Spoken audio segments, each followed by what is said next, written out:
இன்னைக்கு காலையில பிராட்வேல ஒரு பையன் கரண்ட் ஷாக் அடிச்சு இறந்ததா செய்திகள்லாம் நீங்க பாத்திருப்பீங்க. அதுல பல மர்மங்கள் இருந்துச்சு.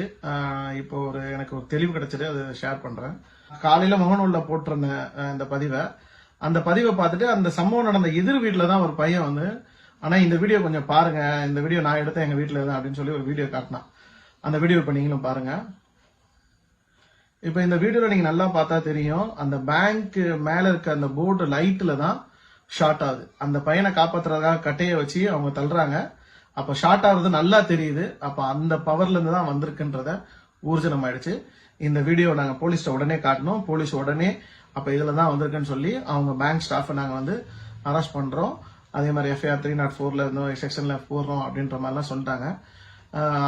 உடனே எல்லாருக்கும் தெளிவு கிடைச்சிச்சு. ஆனா அந்த 20 வயசு பையன், யூபிஎஸ் அந்த 20 வயசு பையன் அநியாயமா உயிர் போயிடுச்சு.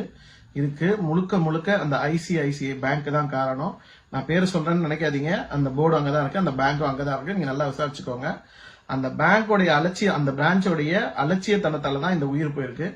பேங்க் அந்த பையனுக்கு இழப்பீடு அவங்க குடும்பத்துக்கு கண்டிப்பா கொடுத்தே ஆகணும்.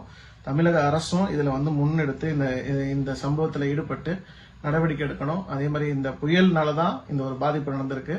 தமிழக அரசும் அந்த குடும்பத்துக்கு நிவாரணம் கொடுக்கணும் அப்படின்றதையும் நான் சொல்லிக்கிறேன். இப்படிப்பட்ட அலட்சியமா நடந்த பேங்க்குக்கு என்ன தண்டனை கொடுக்கலான்னு மக்களாகிய நீங்களே சிந்திச்சுக்கோங்க.